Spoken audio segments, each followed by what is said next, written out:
Good morning. Welcome to Business Lab with Dean.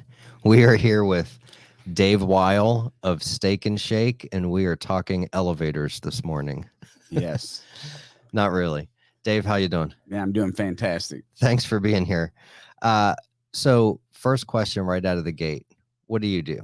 What do? I am the CEO of Steak and Shake, and that stands for Chief Everything Officer. I do it all. I'm the marketing director. I'm the sales. I'm the maintenance guy. I do it all. I can appreciate that. So which Steak and Shake are you the CEO of? Murfreesboro, Tennessee. I love it. And there's only one here? That's correct. Except that there's one on campus, but I don't count that one. Okay, that one doesn't count. At least for your purposes. Yes. Okay. So how did you get into running a Steak and Shake? And I realize this could be a very long answer, and just feel free to run with it. How did I? Go back as far as you want. My kids had this bad habit called eating. I needed to make some money. So I moved to Memphis to go to seminary, wanted to be in full-time ministry, and now I own a Steak and Shake. This was not my plan. And so I moved up to Murfreesboro in '05 to work at MTSU with college students with an organization called Campus Crusade for Christ. I did that through 2011. Was working, long story short, I was working at AT&T, and I thought, man, selling cell phones and tablets. And I'm like, man, I just don't want to do this forever. Good job. I did it for about 3.5 years.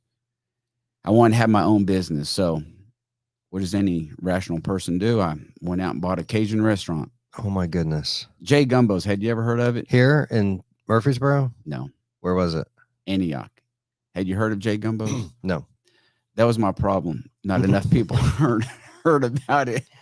And I made no money for 2.5 years. Well, a Cajun restaurant in Antioch. I don't know how well that.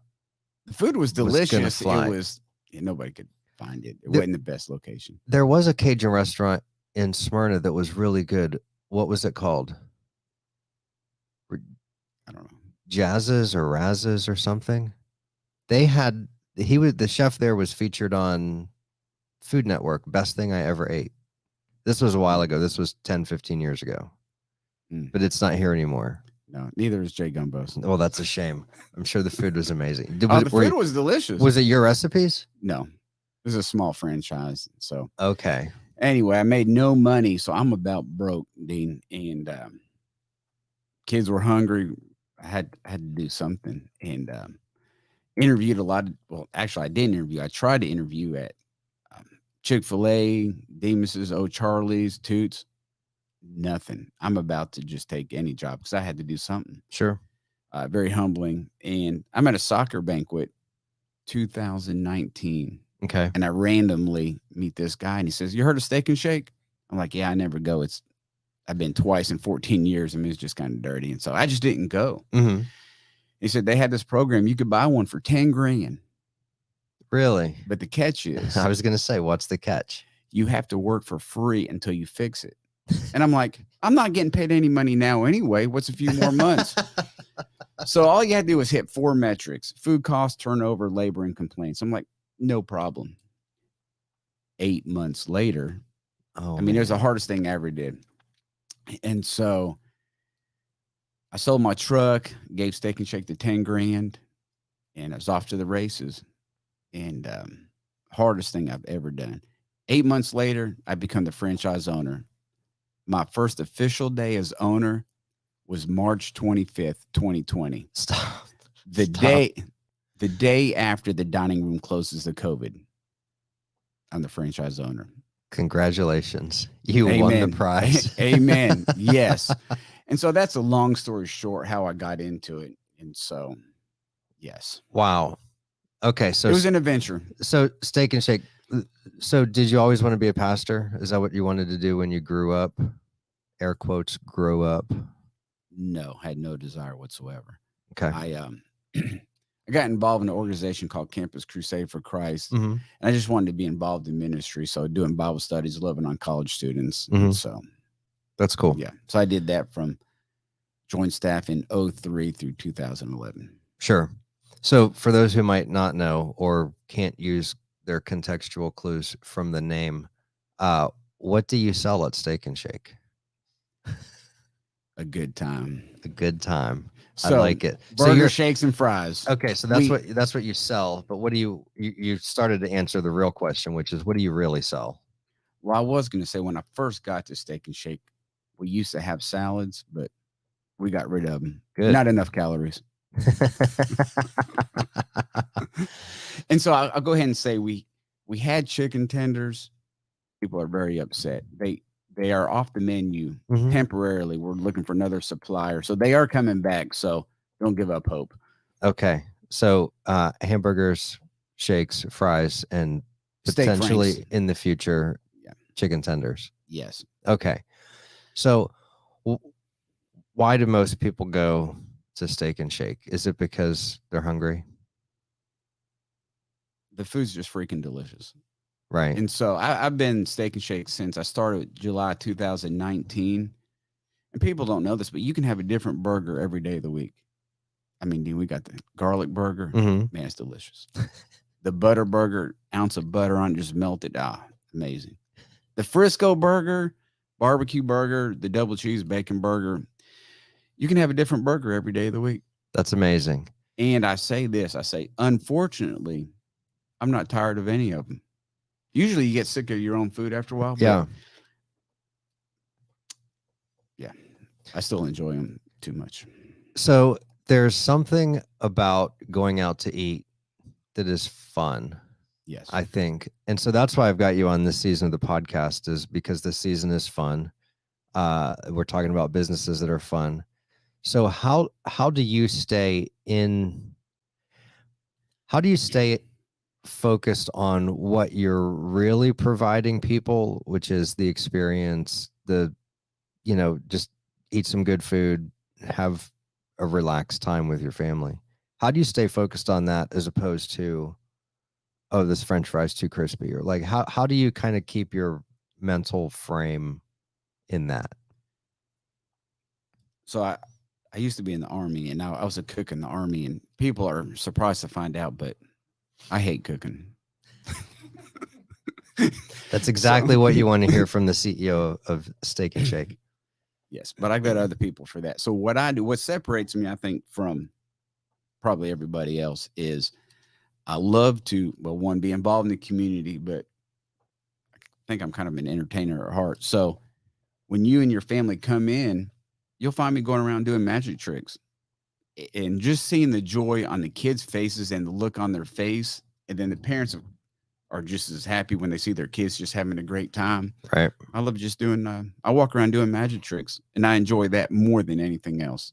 It's more rewarding actually than getting paid. Right. However, my wife still wants us to get paid, but getting paid is important. That is, to me, I have an absolute blast getting to just talk to the kids, and actually a lot of times I'm doing a trick, and then I'll see some adults at another table. They're just kind of craning their neck looking. I'm like, hey, I'll be right over there in a minute. So I go over and do the tricks for everybody. That's fun. So I love it. That's great. I love that you do that. And I love that you do small things to stay engaged with the customers at the restaurant, because it's just, is Steak and Shake considered fast food or is it fast casual? Yes. It's both. Yeah. So I think especially for that, I think it would be easy for a lot of owners to get caught up in the metrics of how fast can I get people through? How do we do all of the operational stuff? But you're deliberately staying engaged with the people. And I'll tell a quick story from my perspective about Steak and Shake. We've been in Murfreesboro for over 15 years and have, excuse me, allergy season. And we had never been because I'd heard it was dirty and there was just nothing. It's a little bit farther from my house. And so I met you a couple years ago at a networking event, and I was like, I've never seen anybody involved in the fast food or even really fast casual industry at any networking event ever. And so I love that you bring that personal touch to marketing which as somebody who owns a digital marketing company, I always tell people, if you're expecting us to do all of the work for you, you're going to fail. Like Right. your primary job as the business owner is to get out in the community and network and get referrals and get your actual face out there in front of real people. And that's how you get business. And so now when it's hamburger time for the Heasley family, we literally drive past, we counted one day, 21 places that serve hamburgers to go to Steak and Shake. And part of it is because like I know you personally. Mhm. And that's a huge thing. And so, and also I know that you care about what's happening at the restaurant. You know, it's not like some owner from 500 miles away is just calling it in every day. Right. You actually care. I And you do. spent 8 months grinding to get it working right. Mhm. And that's huge. So there was a question in there. What how did you come to realize that it was important for you to be out in the community as opposed to just like in the kitchen making sure people get fries right? I heard a long time ago, and I just know it's important to be working on the business, Mm-hmm. not just in it. Now you'll come through there. You'll see me in the drive-through dropping fries. You'll see me on the grill. As I coach my team, it's important that I try and spend a majority of my time doing only the things that I can do. Mm-hmm. Um, and so, and I love being involved in the community. I think it was yesterday. It might have been four. Is at least three different organizations contacted me yesterday about donations or how I can be involved in the community. Really? Yeah, I absolutely love it. And it's, the more I make, the more I can give and be involved in the community. Sure. And then that's just a blast. I love it. That's And funny. so We literally three just yesterday. That's cool. So we were Borough Business Lab was one of them last year. We had you bring, or no, the beginning of this year, we had you bring hamburgers and shakes to the after party for Borough Prom. Mm-hmm. And this is funny. That day was a blur for me. Right. It was a blast. Thank you. I go in the outside freezer like a week ago and I pull open the bottom drawer and there's like 12 steak and shake shakes in there from the after party at Borough Prom. I was like, what is happening? Yeah, I'll replace those for you. Thank you. I appreciate that. Can I just swap them out? Yes, come see me. Vanilla and strawberry. Strawberry is very good. So let me ask you another question. You said that your dining room opened the day, or that you became the franchise owner the day after the dining room closed for COVID. Correct. That was March 24th, 2020. How did you navigate that macro disaster that we all went through? That's people's first reaction. Actually, for me, it was a blessing. Why? Because, again, I say it's the hardest thing I ever did. And I went from 60 plus employees that was cut in half. And I had gone so hard and so long. Literally, my first 67 days there, no exaggeration, 15 to 17 hours a day. Oh my god! Because I know I'm not getting paid till I fix it. So it's kind of like you've seen those, maybe in the Olympics or someone's running a marathon and they're just crawling over the finish line. Mm-hmm. That was me. I was almost dead. Everything else was put on hold just to cross the finish line, mm-hmm. To hit those metrics. So you feel like you got a little bit of a reprieve? Oh, yes. And so our sales, we were drive-through only, and so we're still booming, doing a lot of business. Oh yeah. And so it was almost like it was a break.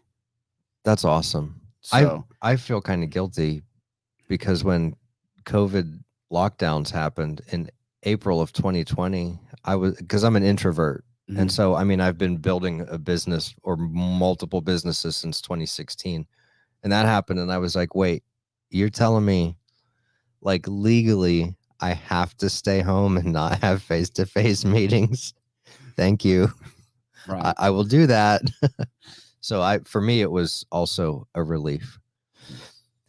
Did corporate tell you that, like, look, we know this is going on. we're giving you a break on like sales numbers and stuff because we know that the dining room's got to be closed and you're on half staff. How did that work? Were they cool about it? It wasn't really a break. It was more of, this is just a reality. Reality is our friend. This is what we were faced with. Reality is our friend. So, hey, this is what we're dealt with. And so you pivot and you do the best you can. So it was drive through only, trying to make it as fast as possible. Yeah. And it's just the way it was. That's cool. No need to complain about it. Let's just do the best we can. I love that attitude. It's funny. My first job was in a restaurant. It was one of those restaurants where you could sit and eat dinner and watch a movie on the big screen at the same time. And I worked in the kitchen. I was a dishwasher. And I remember the guy that ran the kitchen, he looked at me early on and he said, bleach is your friend. And I say that all the time to my boys. They're like, how do I get this clean? Bleach is your friend. Reality is your friend. I love that. That's a great statement. And it's also about perspective. And I'll share this about my grandfather growing up. You hear people complain about the weather all the time, right? So my grandfather, he would say, it's better than no weather at all. Because you're dead if there's no weather. Exactly. And not only that, people complain about the rain. Also, all sunshine makes a desert. It's true. And I've been in the desert. You don't want to be there. That's a great segue. So you never, I'll never complain about the weather. It's like, what's the point? It's right. Like, it's all about your perspective. It's true. Yeah. So why were you in the desert? Tell me about that. Graduated high school, recruiter calls me up. Now our family, we grew up broke. I mean, broke. My mom was a maid in Connecticut. Okay. You remember the Sandy Hook shootings? I actually went to Sandy Hook Elementary School. Oh gosh, that's terrible. Anyway, I grew up in Connecticut. We were the family. People brought us food. And my mom eventually became a nurse. And so growing up broke, and I guess that's why I kind of have a generous heart towards those less fortunate and love giving. What was the question? What were you doing in the desert? Oh yes. So graduated high school, recruiter calls up. I'm like, I don't want to join the Army. He's like, it'll help pay for college. I'm like, okay. And remember, at this time, there was nothing really going on. I'm happy to serve my country, but it was, okay, I'll serve weekend on the month, weekend out of the month. And I was in a MASH unit. See MASH on TV? Mobile Army Surgical Hospital. Yep. I'm a cook. Good job. I even hated cooking then, but I thought, hey, this will be a good skill to have. You got to eat. Sure. Anyway, joined the Army, joined the reserves. And after I came back, I said, hey, Mom, you can join too. They got a special boot camp for you old people. I mean, she's a nurse now at this time. Right. And if you're in the medical field, the age requirements, you can join when you're older. Sure. She was really old. She was 39 at that. Now, my perspective's changed now since I'm 52. Yes. And then Thanksgiving 90, our unit got activated, Desert Storm. Oh, man. And so, yeah, I went to the desert. So Desert Storm 91. And you're writing a book about this experience. Yes. So I talked my mom into joining the Army, and then our unit gets activated. So I'm like, good job, Dave. What do you mean our unit? My mother and I were in the same unit. That's incredible. My mom's a nurse. I'm a cook. Yeah, it's crazy. And 91, early 91, we went to Desert Storm together. Oh my goodness. So I got a book coming out. It's almost finished. It's called Deployed with My Mother. And and I have a great picture of me and my mom in Iraq. And it's I'm so thankful for that picture. So I've seen the picture. It's really cool. So what's the subtitle of the book? Subtitle, Dean, is Not My Plan. It's kind of been the story of my life. Not my plan. Question for you. Have you ever had anything in your life not go according to plan? Most days. Most days. Okay. So most people can relate. And that's kind of the story of my life. I've had all these plans they haven't gone quite like I thought. Mm-hmm. And so that's the subtitle of the book. Not my plan. I love it. And uh, COVID wasn't my plan. Owning a steak and shake, not my plan. It's just, yeah. So how did you push through the whole COVID thing? Like, what was going through your mind? I cannot wait till we get to stop wearing these masks. Yes. So it was, you just did what you had to do. That was just our reality, and do the best we can through the drive-through and do networking and Mm-hmm. meeting people in the community, still getting involved as much as possible. Yeah. And so That's yeah. cool. So tell me about Shaker here. This is Shaker. We have a claw machine, and that's one of the prizes you can win. I love that So, because it's just silly and fun, and kids love it. I'll spend some money trying to get Shaker. Adults have spent a lot of money on the claw machine. So that's fantastic. And little things like that are important because that's what's going to stick in somebody's mind, especially a kid. Mm-hmm. Kids are going to badger the stink out of their parents trying to go to Steak and Shake to get Shaker. Oh, and there's a set. You can also get the hamburger and the fries. Do they have names too? Yeah, Frenchie and I can't remember the other one. Oh, see, now I want to know what the hamburger's name is. I'll let you know. Whenever I can't remember anything, it's Desert Storm Syndrome. Is that real? No, that's just my excuse. You just tell my wife I forgot. It's not my fault.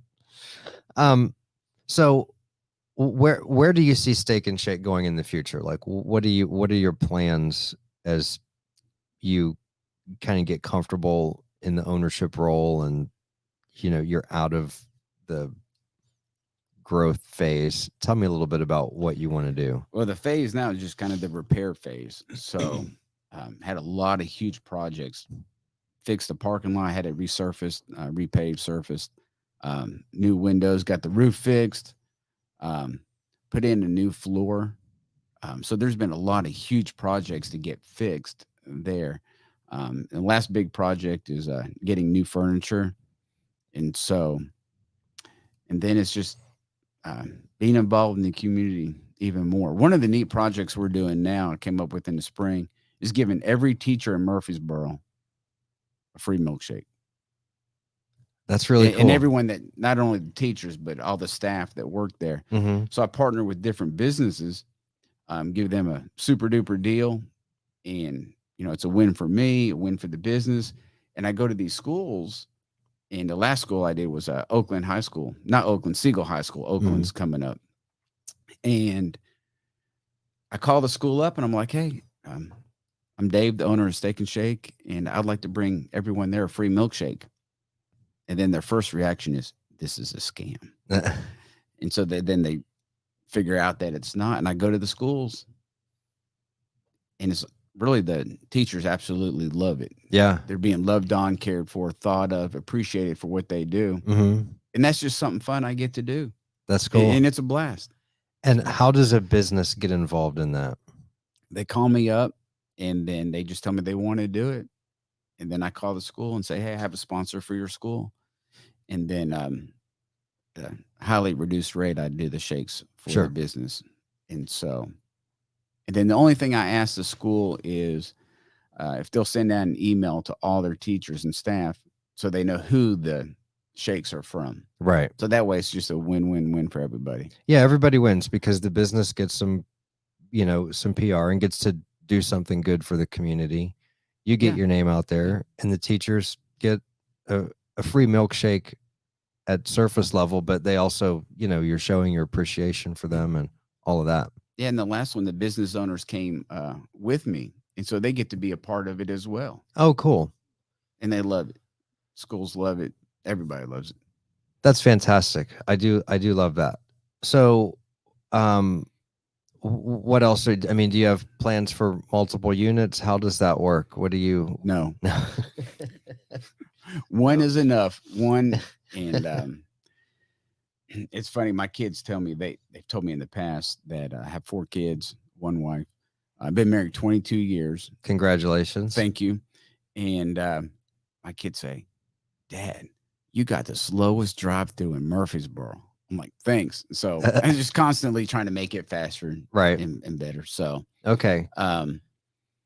So you're working on incremental improvements to the existing business as opposed to Yes. trying to dominate, I'm going to own every steak and shake in the Southeast. No, just one. Okay. Just one. That's enough. I like that. I appreciate that because not every business has to scale. Like when people say, how do you scale? Well, what if I don't want to?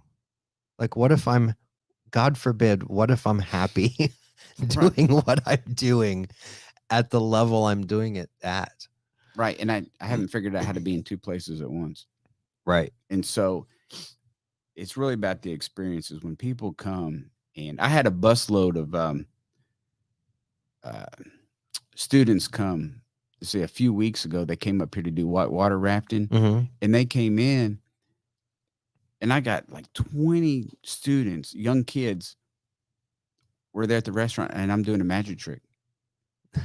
Well, I got a picture on later. These 20 kids, they're all there with their phones recording me, and it was just, and they had a blast. And then the next day, of course, they parked there between Chick-fil-A and us. You know, some kids, they go to the different restaurants. Sure. The next day, literally, I think every one of them was back at Steak and Shake, and I was performing more tricks. That's great. And so it's just that experience. And then I also brought my son. He's a Connect 4 wizard. So I was going to bring that up. He beat me pretty badly at Connect 4. I felt kind of sad. You were one of the victims. So I won once, but then I doubled down, and that he's like a Connect 4 hustler. He's like the first one's easy. Yeah. So several months ago, one of the ministries we support here is Isaiah House. Fantastic ministry. And I did a fundraiser for him. I was like, hey, people came in. I got on the microphone. I was like, hey, beat the little kid in Connect 4 and you get a free milkshake. And so they paid $1 to play. And he played for 4.5 hours playing Connect 4. We raised, it was like $232 and change. And his record, it was like 48-3. Yeah. And so I only gave away 3 milkshakes. So he was, so I do crazy stuff like that. And so when I knew that those kids were coming back from whitewater rafting, the kids had my number and they text me, say, hey, we're almost there. So I've got people text me saying they're coming. So I said, hey, Luke, get the Connect 4. You're going to Steak and Shake. So I brought him down there the next day. Right. And threw that challenge down for them. So I'm like, I'm not normal in a lot of ways, Dean. I'm just a little that's one out there. And so that's one of the reasons I like stuff you. Like that. So you never know what you're going to get when you come to Steak and Shake. That's fantastic. And I'm constantly trying to improve my or learn new magic tricks. Learn new magic tricks. Because the kids are like, I'm like, hey, do you want to see another trick? And they're like, yeah. I'm like, come back tomorrow. And I'll show you another one. And the parents are laughing, So. Yeah. And that's really cool. So I don't always ask this question, but I feel like with you, I should. Uh-oh. What's one question you wish I'd asked, but I did not ask? I wish you had told me this yesterday. So I could... All right. So repeat that question. Let me ponder this. What's one question you wish I would have asked, but I did not ask?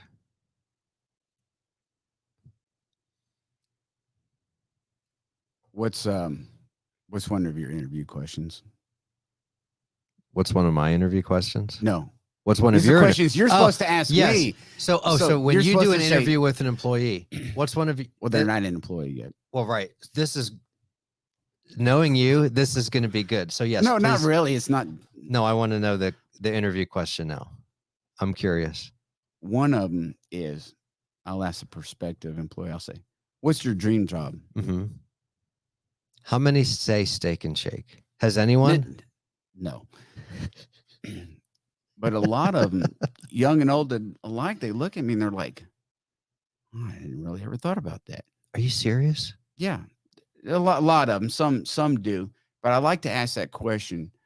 It gives me insight into who they are, if they thought about it. What would they really like to do? Because I know people that come work for me, they're probably not going to be there forever. Right. Now I have some that have been there, like several that have been there over 15 years. Mhm.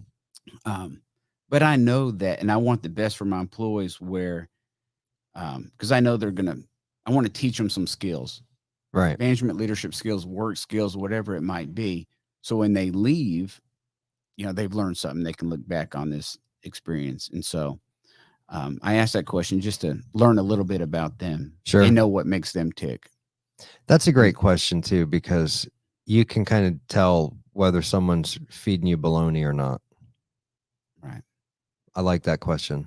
That's a good question. Thank you. And so you want to ask me my dream job, Dean? Yeah. What's your dream job? I'm glad you asked. So I've really enjoyed doing what I'm doing now. Mm-hmm. I'd also like to add, whenever this book is finished, going and just speaking Mm-hmm. on this topic. In the book, it's not just about deploy with my mother, but it also has an element of forgiveness in the book, Mm-hmm. and Where she forgives you for roping her into going into the army. oh no, no. So getting to speak, go around to different organizations and groups, and just speaking Sure. about how I got into Steak and Shake, about my experience in the Army, about forgiveness, and so That's cool. that's just something I like to do. So, how can people find out more about you or Steak and Shake? How can they connect with you if they want to on social media or whatever? Well, one of the best ways is just come to Steak and Shake and just ask for me. I have a picture of me and my mom. They're in the lobby when you come in. A lot of people will ask, "Hey, is the owner here?" Because on the side of Steak and Shake it says veteran-owned business. Mm-hmm. So I have a lot of people ask, "Hey, is the owner here?" I'll come out and they'll ask me questions about my experience in the Army. Sure. So you just come to Steak and Shake and ask me. I'll come out. I love coming out to just talk with the guests. Okay. It's a blast. And then you mentioned social media, Instagram. Okay. I had to ask my kids. I was like, "How do you do this?"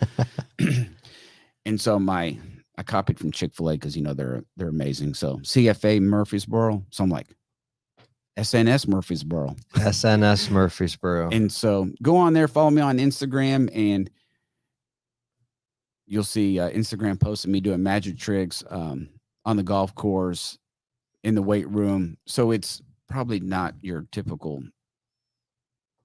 Steak and Shake Instagram. That's okay because you're not It's you're not the typical Steak and Shake owner. no, I am not. No, I am not. Which is a good thing. Yes.